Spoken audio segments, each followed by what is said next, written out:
El Domingo de Resurrección es un día que tradicionalmente se celebra en el cristianismo como un día de, pues en donde pues uno más dentro del calendario festivo, ¿verdad? Generalmente no es tan celebrado como el jueves, el viernes. No sé por qué, yo crecí en una religión cristiana en donde pues, se habla de Jesús, parece que se cree que se abre la Biblia, pero mi concepto de Jesús siempre fue un crucifijo muy grande con alguien colgado ahí, ¿sí? Como que de alguna forma el concepto con el que yo crecí de Jesús, era con alguien, sí, increíble, que había venido, que había muerto, pero sobre todo había muerto. Y seguía muerto, y cada domingo que íbamos ahí lo veíamos clavado ahí. Cuando tú abres la Biblia, encuentras un mensaje muy diferente. Es decir, sí, Él vino, Él vivió, Él murió, pero el verdadero grito de victoria es que la tumba está vacía, que Él vive. Así que si pudiéramos hablar de los dos grandes, las dos grandes verdades del cristianismo bíblico es que uno, Él está vivo, y dos, que Él prometió regresar.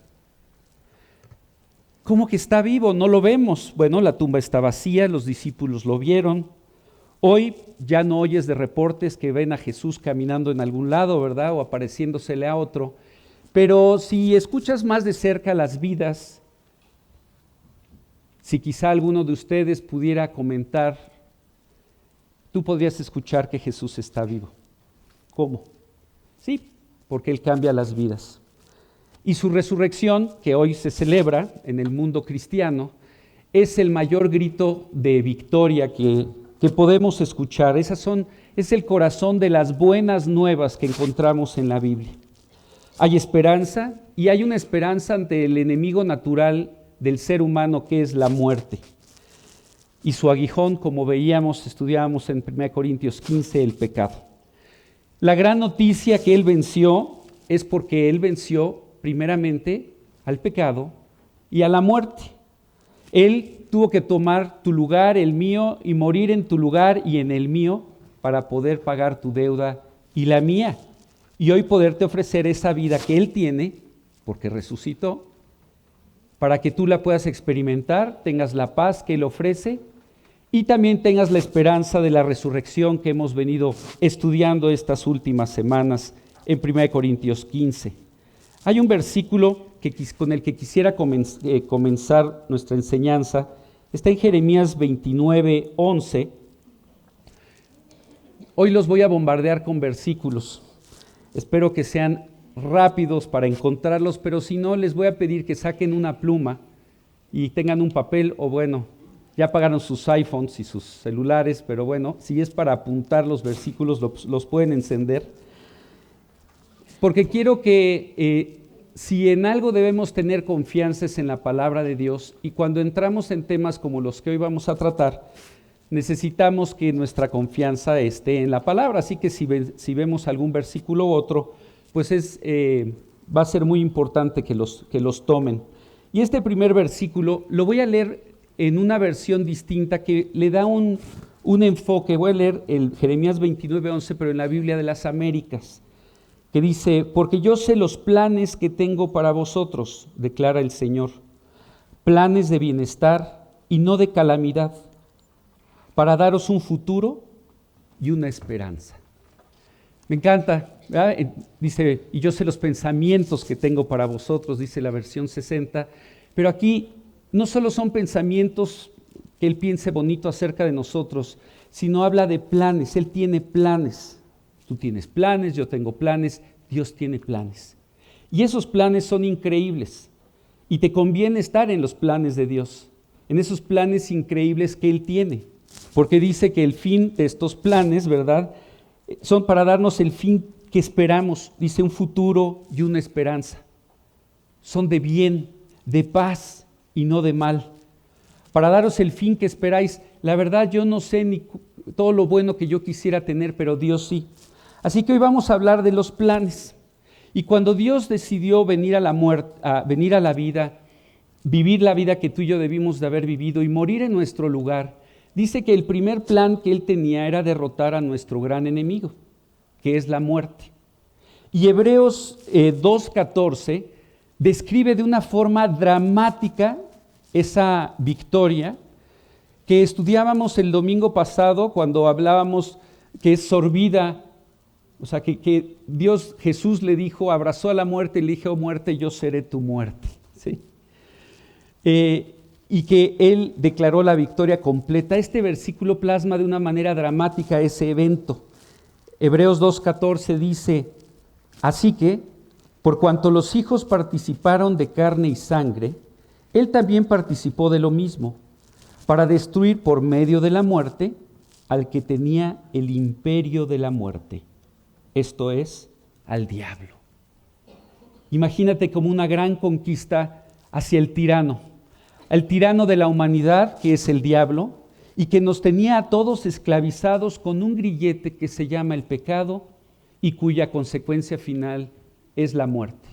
Y Jesús, este día de resurrección, ¿verdad?, que se celebra, pues esa fue la gran victoria, que Él destruyó al imperio de la muerte. Tú ya no tienes por qué temerle a la muerte. Dios tiene planes de bien, de esperanza, tiene un futuro planeado para ti, y todo eso se concreta cuando tú decides reconocerte pecador, aceptar lo que Él hizo por ti, invitarlo a vivir a tu corazón, Él darte el testimonio de que está vivo y empezar a cambiar tu vida. Y una vez que tú ves que Él empieza a cambiar tu vida, te das cuenta que Él tiene planes. Abres la Biblia y en la Biblia empiezas a encontrar esos planes que Dios tiene para tu vida. El primer plan que encuentras es que dice que las cosas viejas pasaron, y aquí todas son hechas nuevas. Así que Él empieza a hacer nuevas aquellas cosas y empieza a poner un nuevo camino delante de tus pies, alumbrado por su palabra, para que tú lo puedas andar. Cuando te das cuenta que no tienes la fuerza y a veces ni siquiera el deseo, Él pone tanto el querer como el hacer por su buena voluntad. Y es así como hoy hombres, mujeres, ancianos y niños pueden unirse al gran coro de victoria de que Él está vivo. Ahora, la otra gran verdad no solo es que Él está vivo, sino que Él va a regresar. La Biblia tiene un contenido profético impresionante. De hecho, 2/3 partes de la Biblia hablan de eventos que están por suceder o estaban por suceder cuando se escribieron. Una de las grandes profecías es que el Mesías iba a venir. Y con toda certeza, ¿verdad?, Jesús y todos los evangelios nos confirman que Él cumplió todas esas promesas que estaban escritas acerca de su primera venida. Pero si leímos con cuidado nuestro Antiguo Testamento, vamos a encontrar pasajes que Jesús no cumplió cuando Él vino hace 2000 años. Durante su vida aquí en la tierra, durante su ministerio terrenal, y aún durante esos 40 días que estuvo con sus discípulos después de haber resucitado, Él enseñó muchas cosas, hizo muchas cosas, pero cuando tú lees con cuidado la Biblia, ves que hay muchas otras que Él no hizo, que están profetizadas, que están escritas. Y Él mismo, cuando se despedía de sus discípulos, les dijo que Él iba a regresar. Así que esta segunda verdad de que Él va a regresar es una con la que tú puedes estar incluso 8 veces más seguro de que Él vino la primera vez, de que Él va a regresar una segunda vez, porque hay 8 veces más versículos que hablan de su segunda venida que de los que hablaban de que Él tendría que venir la primera vez. En el Antiguo Testamento, y de hecho esa fue una de las grandes confusiones de los judíos cuando Jesús se levantó, es que Jesús no cumplía con su expectativa, la expectativa que tenía el pueblo de Israel. Ellos esperaban a un Mesías reinante, a un Mesías que iba a derrotar al imperio en turno, que iba a restaurar a Israel a su gloria de los tiempos de Salomón, que todas las naciones le iban a ser súbditos. Así que siempre estaban a la expectativa, pero ¿por qué Jesús no hace esto, no hace aquello? Incluso cuando ya resucita y están en el monte de los olivos ya por partir Él, sus discípulos le preguntan, ¿restaurarás ahora el reino? Pues ya está todo listo, ¿verdad? Y ellos no entendían que esta venida de Jesús estaba, digamos, también diferida en dos etapas. La primera, como ese Mesías sufriente que tenía que venir, vestirse de siervo, sufrir tu carga y la mía, pagarla en la cruz y morir en nuestro lugar, resucitar y con ello obtener la salvación que para ti y para mí era imposible obtener. Así que eso es lo que Él logró hace 2000 años. Y esa resurrección que hoy celebramos y que cantamos, pues es ese momento de victoria en donde Él logra ese primer objetivo.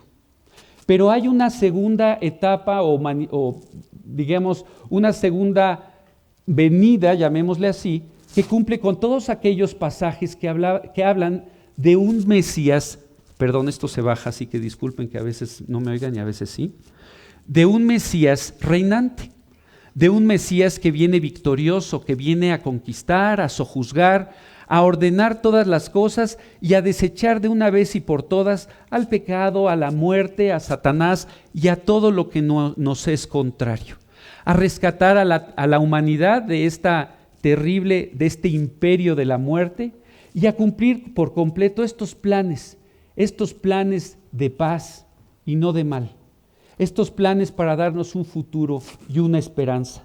Y hoy nos vamos a concentrar en estos planes, en estos versículos que hablan acerca de esta segunda venida de Cristo, que ya de alguna forma estudiamos el domingo pasado al ver estos pasajes de 1 Corintios 15, que nos hablaban de esta etapa de la resurrección, para aquellos que se encuentren con vida el momento en que Jesús decida cumplir con esa parte de su itinerario.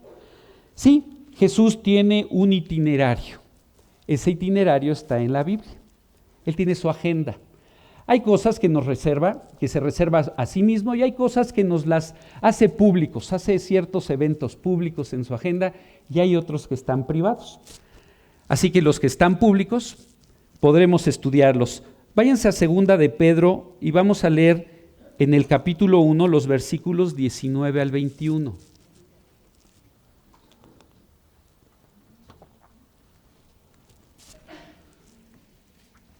Y vamos a ver que hay 4 eventos trascendentales en los planes de Dios, ¿sí? Cuando Dios habla también se habla en 2 de Pedro al final, de 4 eventos que marcan el calendario de Dios con respecto a la humanidad.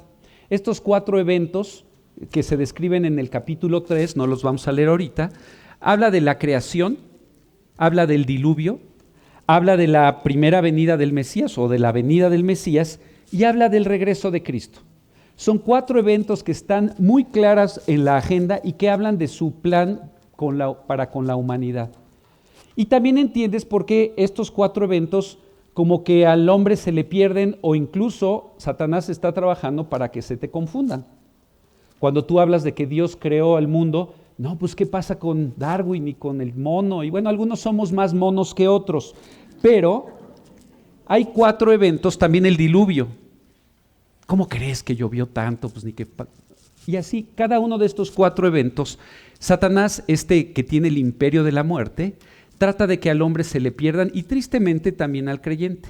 Y por eso tenemos que prestar atención a este pasaje en donde nos compara a la Biblia y en particular a los anuncios que la Biblia hace sobre el futuro como una antorcha que alumbra en lugar oscuro. Vamos a leerlo, 2 de Pedro 1, versículos 19 al 21. Dice, tenemos también la palabra profética más segura, a la cual hacéis bien en estar atentos, como a una antorcha que alumbra en lugar oscuro, hasta que el día esclarezca y el lucero de la mañana salga en vuestros corazones. Entendiendo primero esto, que ninguna profecía de la Escritura es de interpretación privada, porque nunca la profecía fue traída por voluntad humana, sino que los santos hombres de Dios hablaron siendo inspirados por el Espíritu Santo.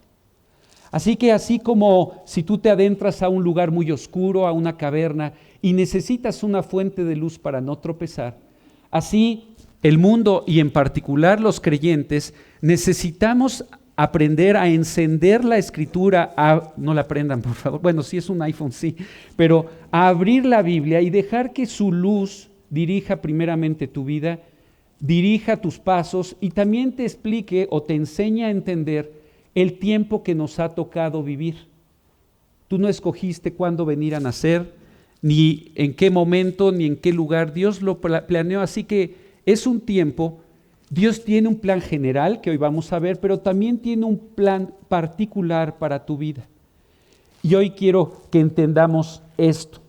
Así que si fue cierto que Jesús vino, es su primera vez, si hoy todos los cheques que firmas tienes que dar evidencia, por más incrédulo que alguien pueda ser, tiene que dar testimonio que han pasado 2019 años después de la venida de Cristo, es decir, independientemente si creen o no, hay una evidencia histórica de que Él cambió la historia.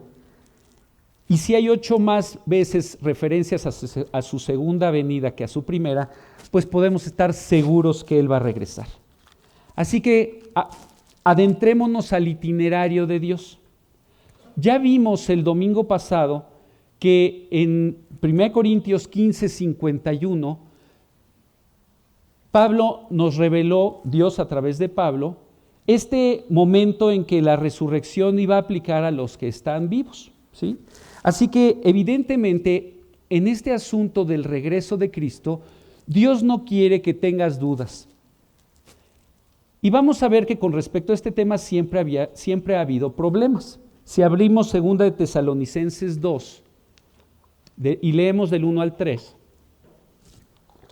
vamos a ver que si hoy a 2000 años de distancia hay dudas y preguntas, vamos a ver que hace 2000 años también las había. La iglesia de Tesalónica escribió sin duda al apóstol Pablo, así se dieron las cartas, eran preguntas que le hacían al apóstol, y Dios a través del apóstol contestaba estas preguntas y establecía la doctrina definitiva.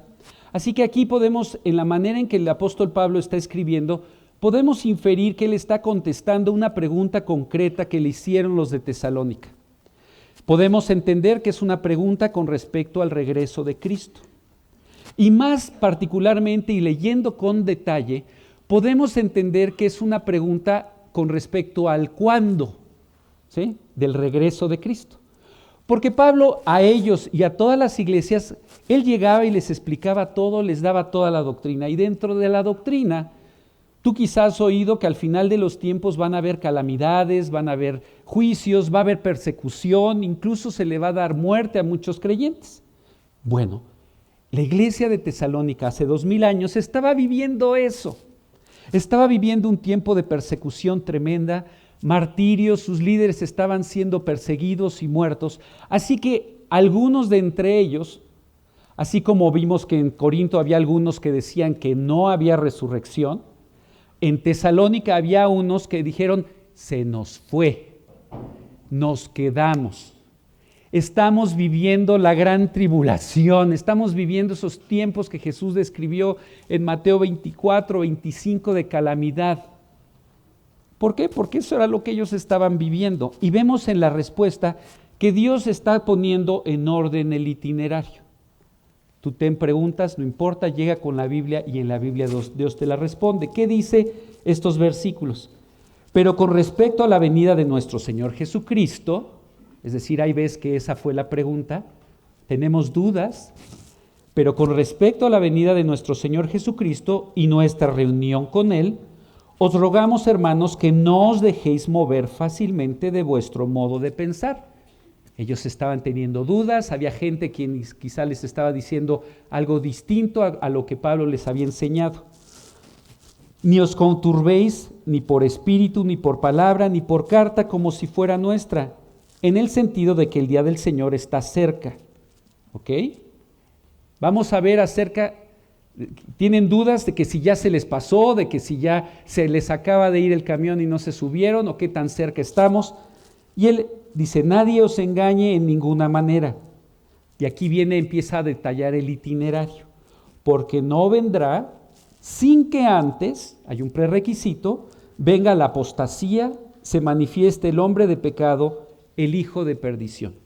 No vamos a entrar en todos los detalles de los que habla este pasaje, pero sí es importante entender que Pablo está dejando claro la secuencia, ¿sí? Es decir, sí, es la venida del Señor, tenemos que estar firmes en ello, pero dice, hay cosas que tienen que suceder. y que no han sucedido, por lo tanto no se quedaron, ¿no? Esa sería la versión corta. ¿Qué son esas cosas que tienen que suceder? Dice, sin que antes venga la apostasía, es decir, tiene que haber una negación prácticamente universal de los principios apostólicos, como Jesús también lo compartió en varias parábolas. El cristianismo se tendría que corromper, la Biblia se tendría que cerrar, al punto en donde la confusión sería digamos, lo común y la excepción sería la verdad, la luz. Y se manifieste el hombre de pecado, el hijo de perdición. Sobre este hombre vamos a hablar un poco después. Pero vamos a regresar al pasaje que comentamos o a los pasajes que estudiamos el domingo pasado en 1 Corintios 15. El gran misterio. Veíamos el domingo pasado, ¿verdad?, que un misterio deja de serlo cuando te lo revelan, ¿no? Si yo te voy a dar algo, te voy a decir un misterio, ya te lo dije, pues ya dejó de ser misterioso. O secreto más que misterioso. El tema es que es algo secreto que va a ser revelado. Y así que aquí Dios nos está revelando un secreto. Dice 1 Corintios 15, 51, he aquí os digo un misterio. No todos dormiremos, pero todos seremos transformados. Y este es el gran secreto. ¿Por qué dices que es un secreto? ¿Por qué es un misterio? Porque no sé si te has dado cuenta que esta vida tiene una marca. Es temporal y su fin lo determina la muerte. Veíamos cuando estudiábamos la resurrección que la muerte era una condición necesaria, sine qua non, para que haya resurrección. El grano tiene que morir para que pueda vivir. Pero el gran misterio es que siendo que todos hemos muerto desde Adán, la marca de la humanidad, el sello que todos traemos es la muerte, hay una generación que no va a morir. Y ese es el misterio, ese es el secreto, que siendo todos ovejas que vamos al matadero, en un sentido, va a haber una generación que no va a morir. Los médicos están procurando cada vez más prolongar la longevidad, la salud, programas de alimentación, de ejercicio, y es verdad, se han aumentado los índices de vida en muchos países del mundo, pero nunca van a lograr lo que tanto anhelan, que es la vida eterna. ¿Por qué? Porque están buscando el problema en el lugar equivocado. La mortalidad no está en el cuerpo. Es verdad, la evidencia de que morimos es que este cuerpo se apaga y se deja de estar funcionando. Pero esa no es la causa, ese es el efecto. Nosotros morimos, dice la Biblia, no porque nos da una gripa o porque nos da esta o aquella enfermedad. Morimos porque pecamos. Así que desde Adán hasta el último hombre que viva, va a morir porque ha pecado. En un sentido, este anhelo de vivir para siempre, Dios lo cumple con la salvación. Dios cumple la vida eterna al ofrecerte la salvación, al ofrecerte el perdón de tus pecados e invitarte a que tengas una relación personal con Él. Así que ese sueño de vivir para siempre no está en los médicos o en el suplemento alimenticio, sino está en el ámbito espiritual, en que tú creas en las promesas que Dios da.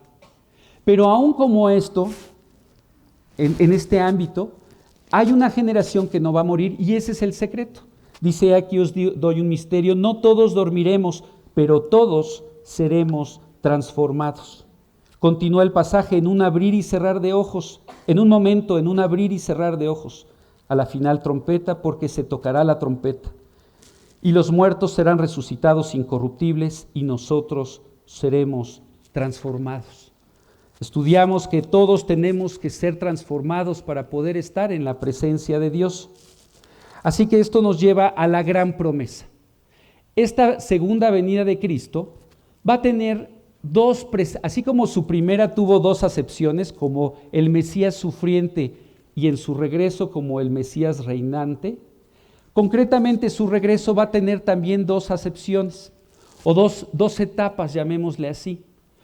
Una como ladrón en la noche, donde nadie lo verá. Y otro, dice, que todo ojo le verá.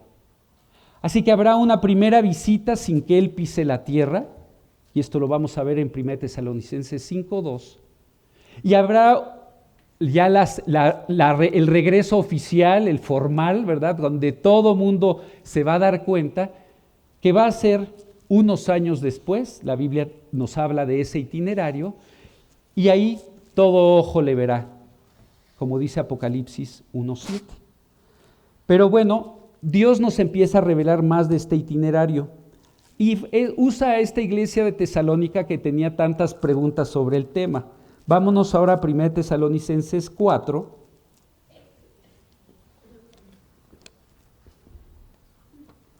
Y por lo mismo de la persecución y el martirio que ellos veían, ellos tenían tristeza por todos aquellos hermanos en Cristo que estaban muriendo, que dejaban de ver y tenían esta tristeza que luego se mezcla con incredulidad.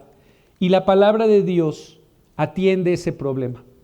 Cuando tengas tristeza y cuando dejes que esa tristeza se mezcle con incredulidad, tienes que salir de ahí. Y la manera es ir a la palabra. Y Dios atiende esta tristeza que se estaba mezclando con dudas a través de este pasaje a los creyentes que veían a muchos hermanos morir. 1 Tesalonicenses 4:13 al 18 dice: tampoco queremos, hermanos, que ignoréis acerca de los que duermen. ¿Qué pasa con los que han muerto? Aquellos creyentes que han muerto por su fe, ¿qué pasa con ellos? Para que no os entristezcáis como los otros que no tienen esperanza. Es decir, la Biblia te da esperanza, te da perspectiva.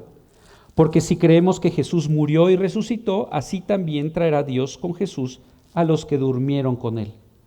Por lo cual os decimos esto en palabra del Señor. Y va a entrar a este momento, a describir este momento, de qué va a suceder con aquellos que estén vivos cuando Él regrese. Dice, por lo cual os decimos esto en palabra del Señor, que nosotros que vivimos, que habremos quedado hasta la venida del Señor, no precederemos a los que durmieron. Ok, también en esto hay un orden. También aquí Dios quiere que tengamos claro el itinerario. Primeramente vemos el corazón de Pablo. Él decía, yo voy a estar vivo cuando Él regrese. Sí, Él está cerca. Hay condiciones proféticas que Dios dejó en la Biblia acerca de cómo tenía que estar la situación para que Él regresara. Y algunas de ellas estaban vigentes cuando Pablo vivía y por eso él pensaba que ella era cuestión de un tiempo, de unos años. Él se imaginaba alguno, a Nerón quizá, o alguno de estos emperadores romanos tan crueles como el anticristo, ¿verdad? Y por eso él pensaba que podría ser en breve. Pero dice que nosotros que vivimos, que habremos quedado hasta la venida del Señor, no precederemos a los que durmieron. Es decir, hay un orden. Primero los muertos en Cristo, como vimos en 1 Corintios, y luego los vivos. Dice, porque el Señor mismo, con voz de mando, con voz de arcángel y con trompeta de Dios, descenderá del cielo, y los muertos en Cristo resucitarán primero. Luego nosotros, los que vivimos, los que hayamos quedado, seremos arrebatados juntamente con ellos en las nubes para recibir al Señor en el aire, y así estaremos siempre con el Señor. Por tanto, alentaos los unos a los otros con estas palabras. Así como la noticia de que Jesús está vivo es una noticia de alegría y de gozo y que tú nunca debes perder mientras vivas, Él está vivo y si lo tienes en el corazón tienes la evidencia, así también la noticia de que Él viene por nosotros es una noticia que no puedes dejar de tener claro en tu mente. Así como haces en tu agenda, anotas las actividades para el día, te voy a pedir un favor, anota un evento. No está confirmado, pero es un evento probable en la agenda. Mi encuentro con Jesús. Oye, Alex, pero ¿qué pasa? ¿Me voy a morir hoy o qué me vas a decir? Pues la realidad es que tú no sabes cuándo te vas a morir. Estamos a un latido de distancia de nuestro encuentro con el Dios. Y nuestro encuentro con Dios puede ser como juez o como salvador. Tú lo escoges en vida. Pero la realidad es que Él planeó regresar. Él prometió regresar y Él va a regresar.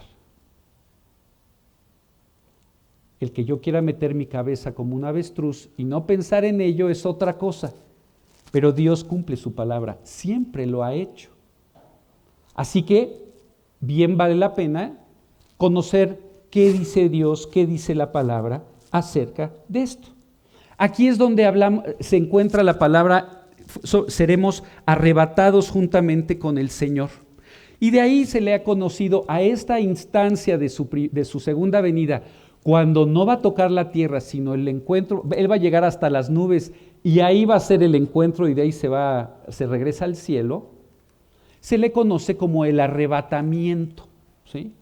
Nunca, no vas a encontrar en la Biblia arrebatamiento, pero a este pasaje, por esta palabra, que es sacado de, es en griego harpazo, Dios nos dice que va a sacar a los creyentes de esta tierra. Primero a los que ya habían muerto en Cristo, los va a unir las almas que están en el cielo con los cuerpos perfectos, y los que están vivos, dice, seremos transformados. Y aquí podemos con toda confianza incluirnos como Pablo, en primera persona del plural.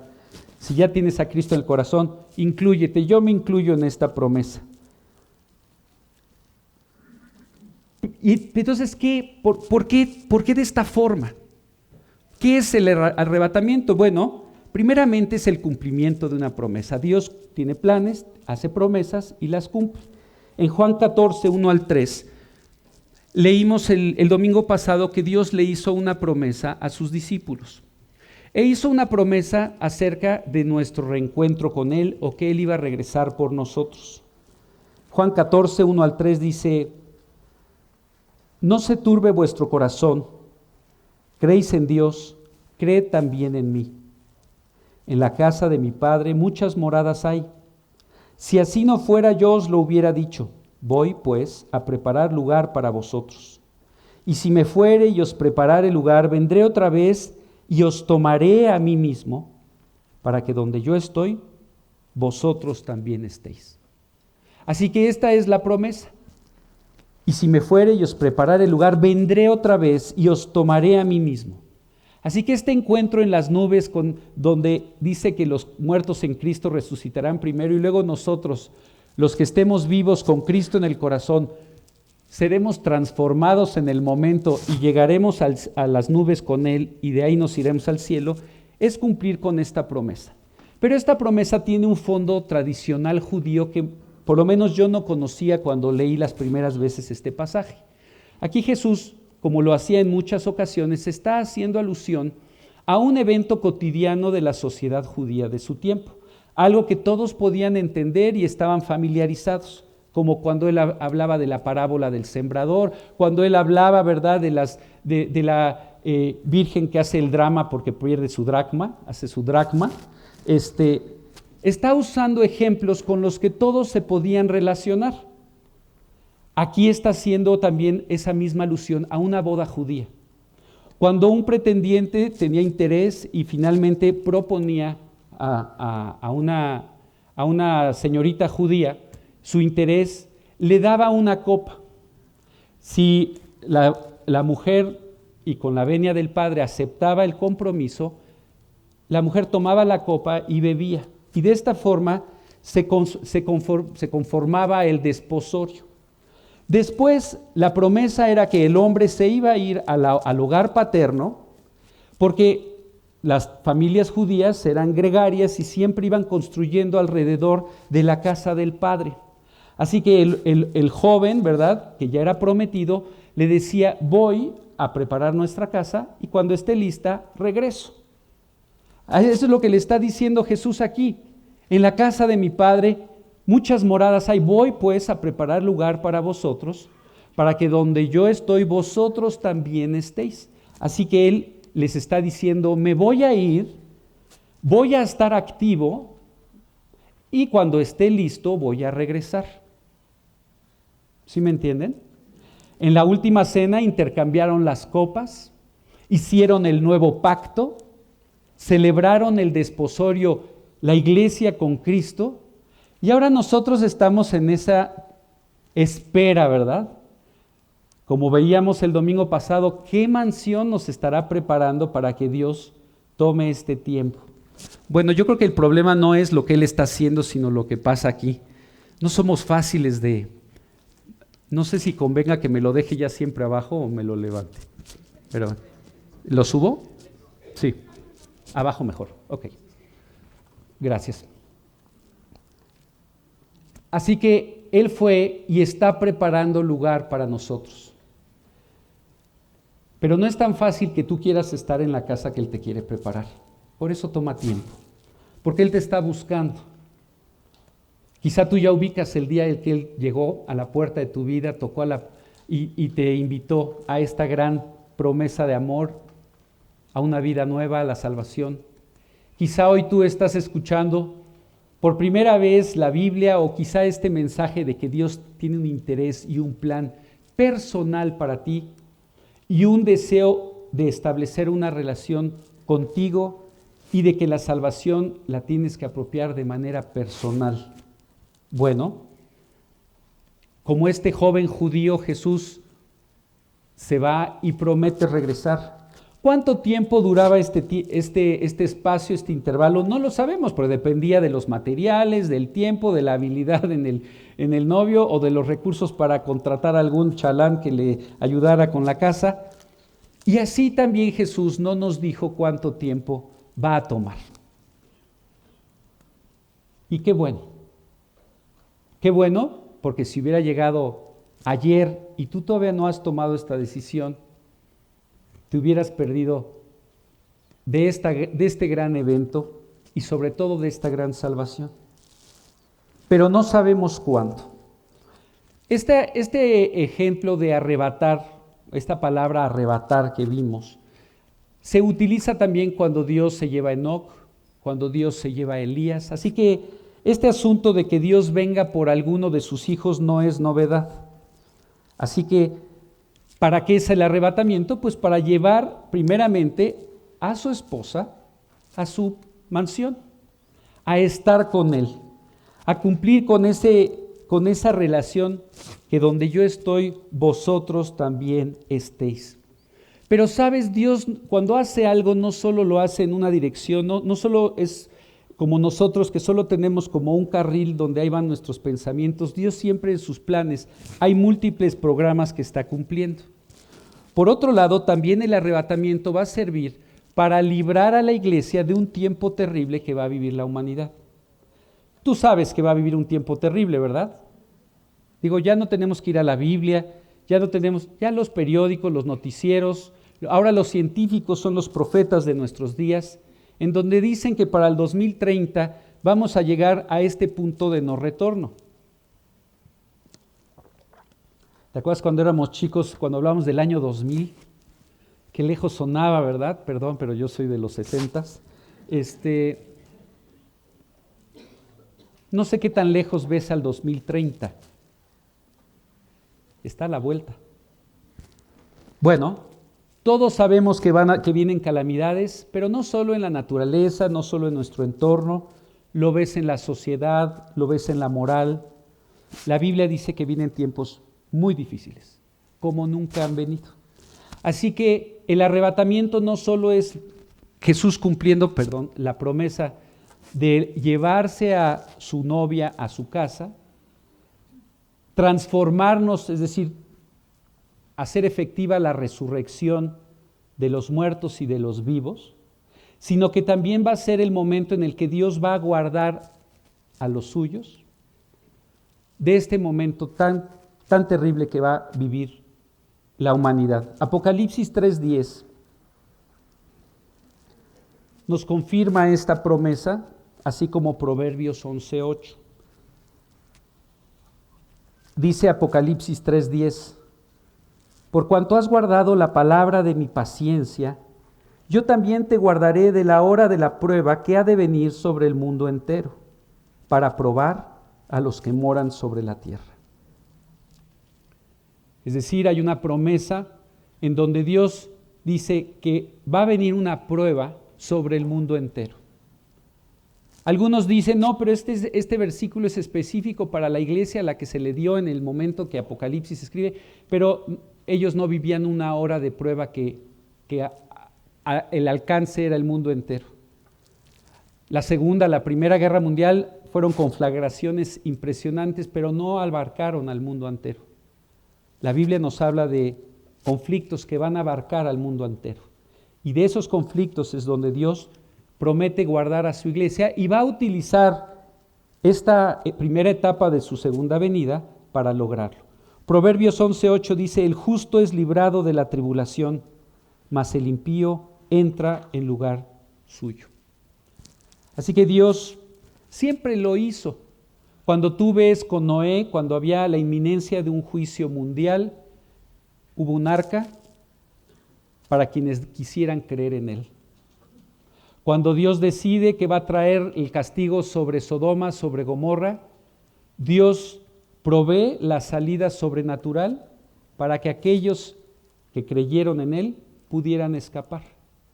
De la misma forma, cuando venga esta hora de la prueba que ha de venir sobre el mundo entero, Dios, a través del arrebatamiento, de este momento en que va a sacar en un instante a todos los creyentes vivos en ese momento de la tierra, está cumpliendo exactamente con ese mismo patrón de cuidar a sus hijos. Bueno, no solo eso, sino que también el hecho de que la iglesia desaparezca en un instante, también va a cumplir otro de sus planes. Dice 2 de Tesalonicenses, si quieren moverse para los que están siguiéndome con la Biblia y si no los que están apuntando, 2 de Tesalonicenses 2, versículos 6 y 7,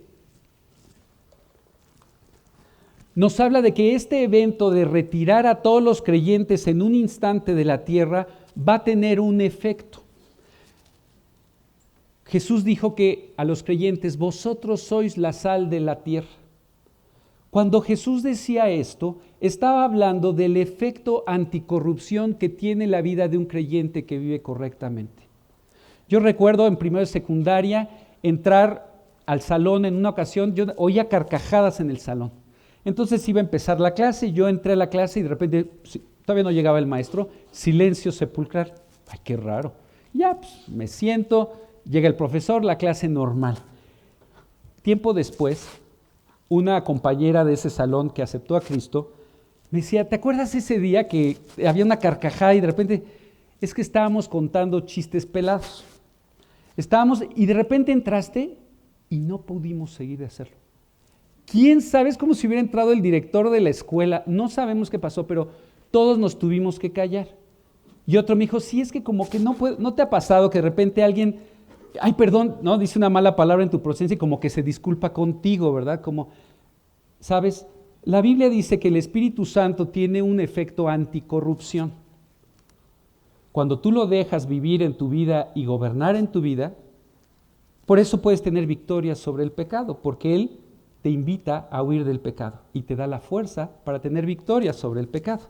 Pero ese efecto anticorrupción no solo se queda ahí, ¿verdad? Sino que de alguna forma trae convicción a los que te rodean. Si eso pasa a nivel personal, imagínate lo que va a pasar a nivel mundial cuando Dios saque a toda la iglesia de un jalón del mundo. Aquella persona que quizás está frenando porque tu vida le trae convicción, aquel jefe o subalterno que no va a hacer lo equivocado porque quizá sabe en el fondo que hay alguien que no va a mentir, que no va a hacer lo incorrecto. Ahora imagínate a nivel mundial. Dice 2 de Tesalonicenses 2, 6 y 7, donde continúa Dios aclarándole a esta iglesia acerca de la tribulación. Dice, aquí está hablando de esa maldad que se va a desarrollar en los últimos tiempos. Dice: y ahora vosotros sabéis lo que lo detiene, a fin de que a su debido tiempo se manifieste. Está hablando del hombre de pecado, del anticristo. Porque ya está en acción el misterio de la iniquidad, solo que hay quien al presente lo detiene, hasta que él, a su vez, sea quitado de en medio. ¿Sabes? El Espíritu Santo que mora en la iglesia está deteniendo el misterio de la maldad, a través del cual Satanás quiere destruir a la humanidad, destruir todo lo precioso, destruir tus planes. el pecado es el truncador de todo lo bueno que hay en tu vida. Y si no tomas medidas antes de morir, puede inclusive conducirte a un destino eterno de castigo en el infierno. Ahí no se truncará nada, porque el castigo será eterno.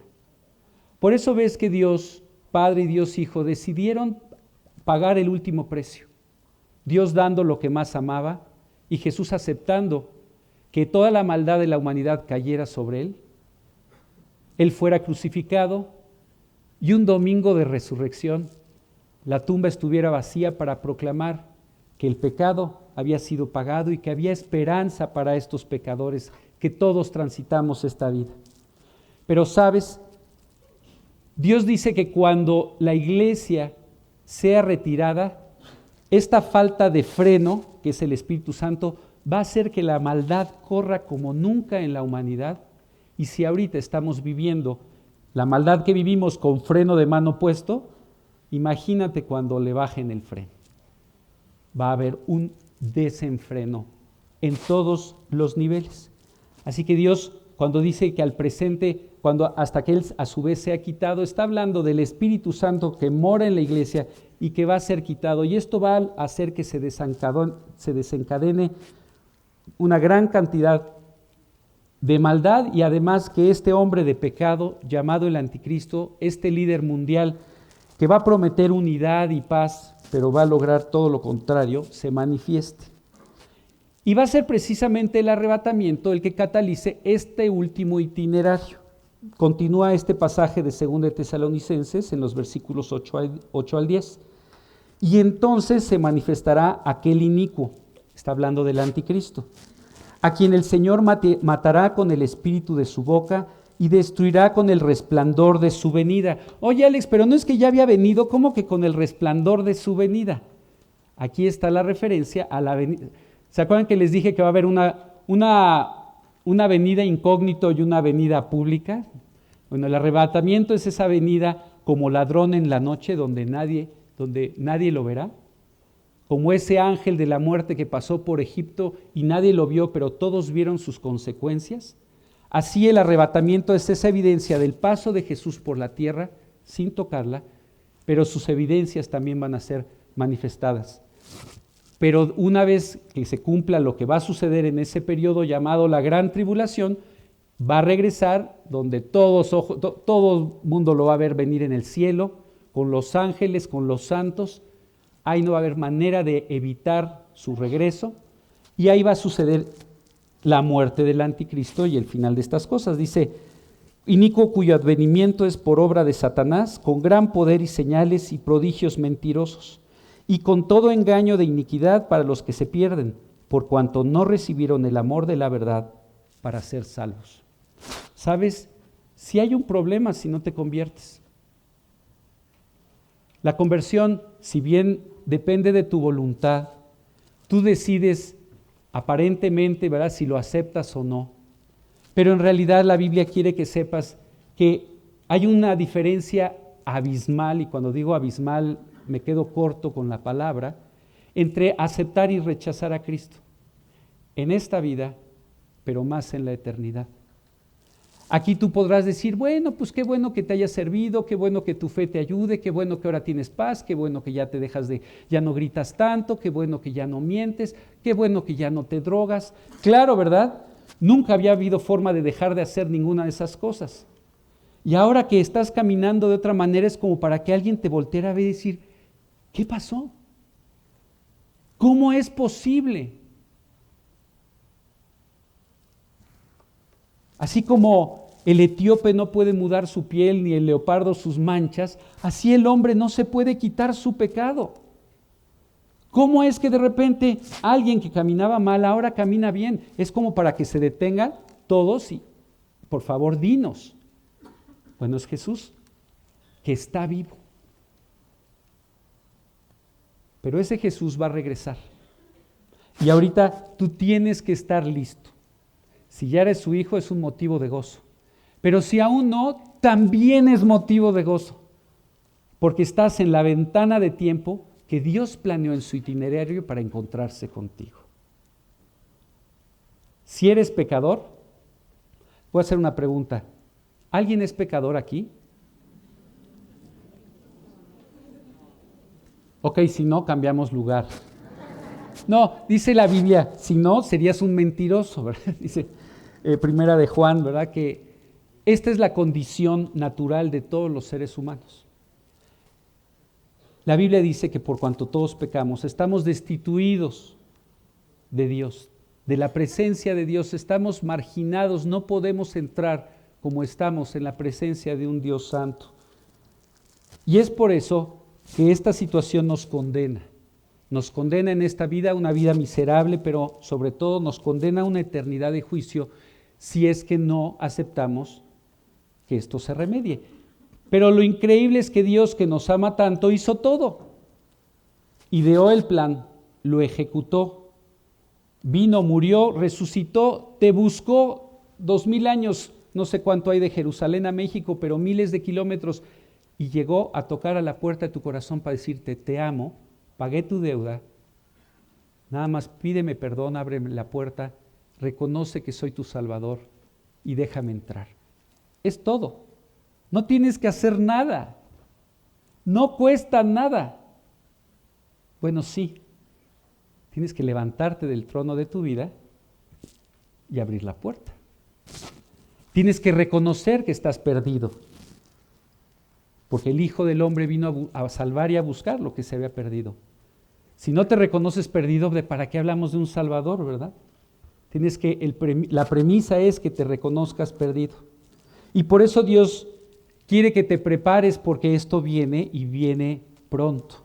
No sabemos cuándo, pero viene y viene pronto. Este hombre va a crear unas condiciones de caos, de mentira, de engaño como nunca. Dios dice al final de estos versículos, dice, por cuanto no recibieron el amor de la verdad para ser salvos. Dios le ha dado a la humanidad la oportunidad de aceptar la salvación. Y llega el momento donde dice, ok, ¿no quieres?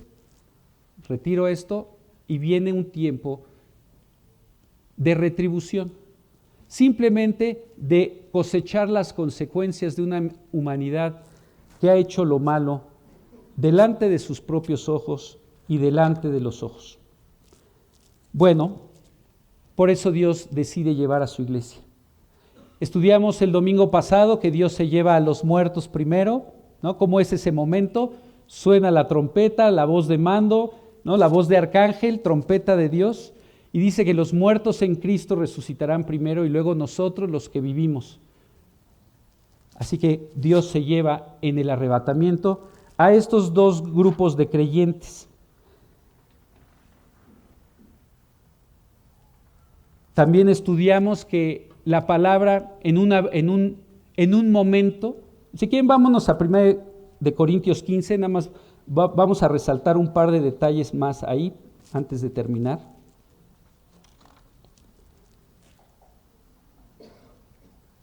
Versículo 52 dice, en un momento veíamos, en un átomo de tiempo, en un abrir y cerrar de ojos a la final trompeta, porque se tocará la trompeta, los muertos serán resucitados incorruptibles y nosotros seremos transformados. Va a ser inmediato, va a ser invisible, va a ser como ladrón en la noche. No va a tocar la tierra, pero todos seremos transformados. Y Jesús nos lleva a un evento, nos narra, es como ¿cuál sería el noticiero del momento, verdad? Es que ya puede ser CNN, pero esos son fake news, y entonces es Fox, pero ese es en fin, un noticiero confiable que nos narra ese momento. Váyanse a Lucas 17, 34 al 36, y aquí es Jesús hablando de este momento. Nos describe cómo va a ser el arrebatamiento en el día que suceda.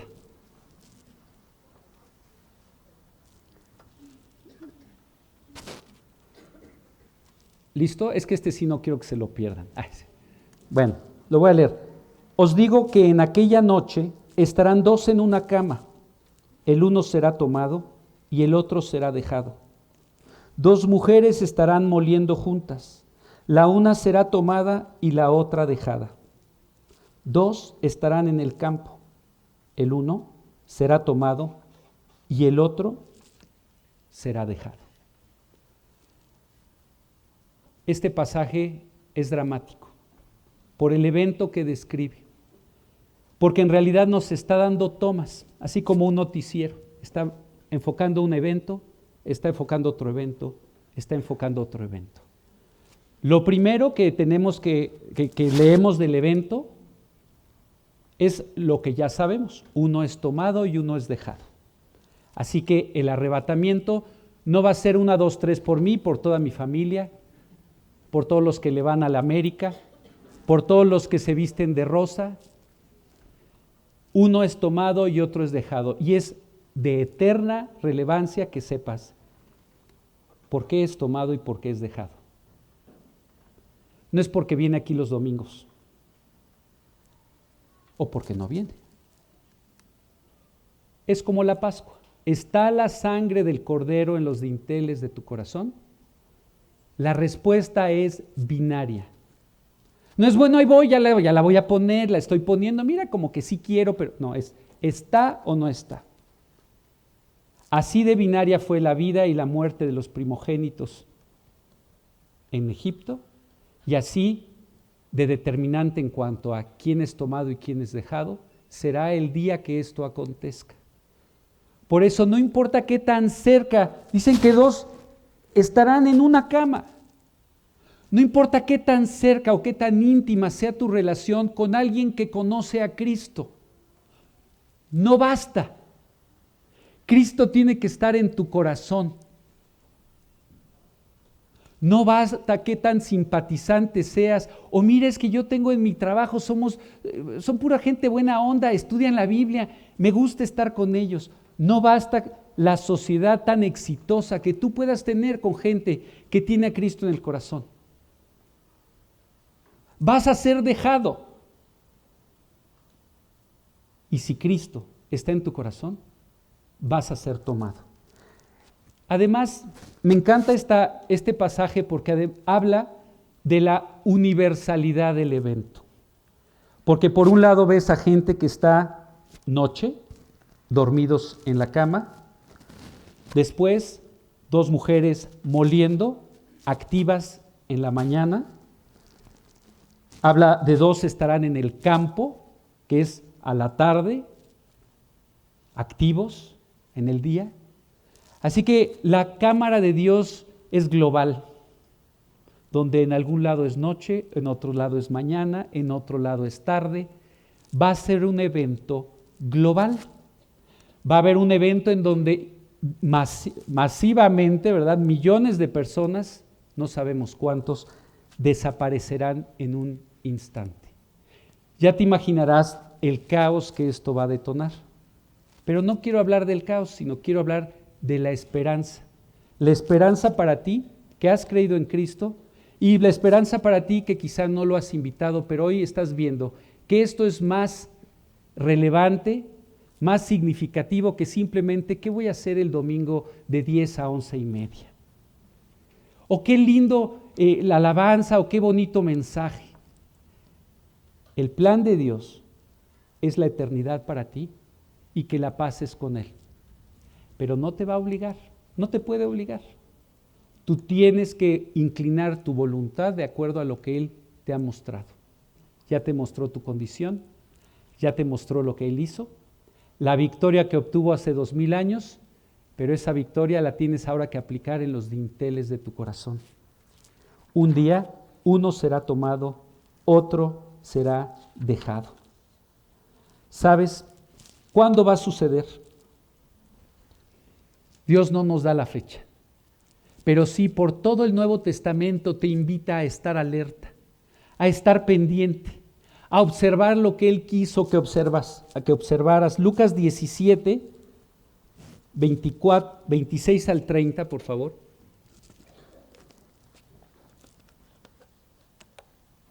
Aquí Jesús está contestando el cuándo. ¿Cuándo? Dice, como fue en los días de Noé, así también será en los días del Hijo del Hombre. Comían, bebían, se casaban, se daban en casamiento, hasta el día en que entró Noé en el arca y vino el diluvio y los destruyó a todos. Asimismo, como sucedió en los días de Lot, comían, bebían, compraban, vendían, plantaban, edificaban, mas el día en que Lot salió de Sodoma, llovió del cielo fuego y azufre y los destruyó a todos. Así será el día en que el Hijo del Hombre se manifieste. Confirmamos el principio. Hay un tiempo de advertencia, hay una provisión de salvación o de salida, llámese el arca, llámese los ángeles sacando a Lot, pero finalmente llega el momento en que hay que cumplir la sentencia. Si Dios está esperando es porque Él ama al ser humano y no quiere que ninguno perezca. Como en los días de Noé. ¿Cómo eran los días de Noé? Una violencia rampante, una actividad de demonios, una sociedad que no se podía ya mantener, al punto en que Dios decide decir hasta acá. No va a contender mi espíritu con él. Y Dios decide cerrar. Como en los días de Lot. ¿Qué sabemos de Lot y de Sodoma? Que era la inmoralidad institucionalizada. Y hoy, no sé tú qué opines, ¿verdad? Pero cada vez estás viendo cómo se proclaman leyes que van en contra del diseño de Dios. Y qué curioso, ¿verdad? Que el símbolo de todo este movimiento sea el arco iris, la promesa que Dios le dio a Noé de que no destruiría más al ser humano. Estamos viviendo en el mundo al revés, en donde se ha decidido a lo bueno llamarlo malo, a lo malo llamarlo bueno. Dios va a actuar. Está esperando porque dice 2 de Pedro, no queriendo que ninguno perezca, sino que todos procedan al arrepentimiento. Así que si Él ha demorado este regreso, no es porque no quiera tenernos allá, no porque Él se tarde en construir nuestras mansiones, eso no es, sino porque Él está esperando para que tú le digas que sí. Termina la Biblia, cuando una obra se concluye, generalmente lo tratas de concluir, ¿verdad?, enfatizando lo importante, algo que quieres que se quede. Imagínate Dios cuando concluyó la Biblia, ¿qué quiso dejar al final? Vengo en breve. Y todos contestando, sí, ven Señor Jesús. Hoy, yo quiero que esta enseñanza traiga esperanza a tu vida, de que tu encuentro con Jesús, si ya lo invitaste a tu vida, es inminente y tienes que estar listo. Dice la Biblia que inmediatamente después de nuestro encuentro con Él, vamos a proceder al tribunal de Cristo, en donde Él va a recompensar lo que Él pudo hacer en ti y a través de ti. Así que esto se debe traducir en una vida limpia, entendiendo que si el Espíritu Santo, su función es tener victoria o traer convicción del pecado, pues tenemos que vivir de acuerdo a ese impulso divino que Él nos da y vivir limpios. Un cargo por las almas porque las puertas del arca siguen abiertas. Hay tiempo, hay espacio, hay que entrar a Jesús para tener salvación. Y también Dios quiere sin duda que preparemos a esta generación que dice hoy que no, que va a vivir el arrebatamiento y va a decir, tenían razón. Me quedé, pero ya sé qué hacer. Quisiera terminar invitándote a ti, que no estás seguro, o que quizás sí estás seguro que Cristo no está en tu corazón. Porque hablar de una enseñanza tan impresionante, y perdón, tuve que adecuarme a los tiempos, uno quisiera quedarse más, pero sería una tragedia hablar de esta esperanza bienaventurada, como también se menciona en el Nuevo Testamento, esta gloriosa esperanza del encuentro de los creyentes con Cristo, cuando quizá tú todavía no lo eres. Puedes ser un simpatizante o un ateo, no lo sé, pero da igual. Ya vimos que por más cerca o más lejos, mientras no estés en Cristo, es lo mismo. Y yo no quiero que te vayas de aquí sin Cristo. Oye, Alex, ¿te dan comisión o qué? No. Tú tienes que entrar al cielo. Dios planeó. ¿Te acuerdas de esos planes de los que hablábamos al principio? Planes porque yo sé los planes que tengo para vosotros, declara el Señor. Planes de bienestar y no de calamidad, para daros un futuro y una esperanza. El único futuro y la única esperanza es Cristo. Y la única forma de tener a Cristo es abrirle la puerta, pedirle perdón e invitarlo a vivir a tu vida. Así que, si tú quieres tomar esta decisión, te voy a leer un versículo, Apocalipsis 3:20, en donde te declara Jesús dónde está Él en este momento. Alex, ¿qué no me dices que está en el cielo? ¿Qué no me dices que está en el corazón de los creyentes? Sí, pero gracias a Dios es Dios, puede estar en muchos lugares a la vez. Y aquí nos habla de qué lugar está en este instante. En este domingo de resurrección, en donde la victoria es evidente, pero hasta que no esté en ti y tú tengas evidencia de esa victoria, de nada sirve. Dice: he aquí yo estoy a la puerta y llamo.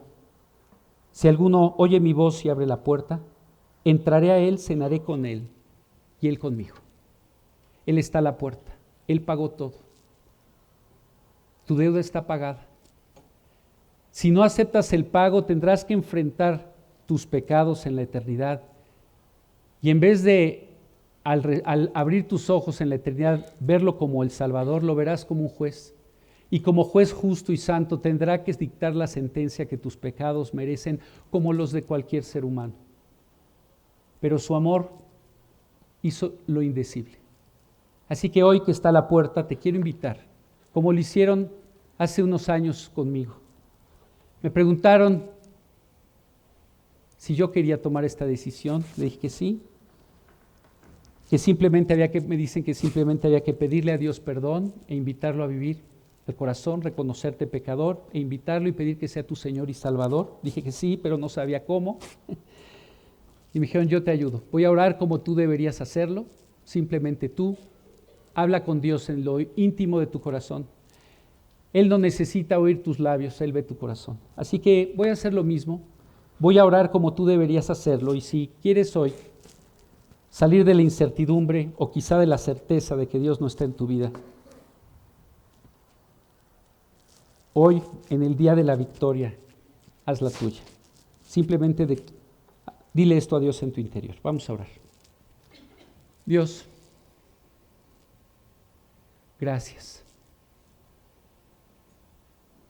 porque he entendido que tú tienes unos planes increíbles para mí. Una salvación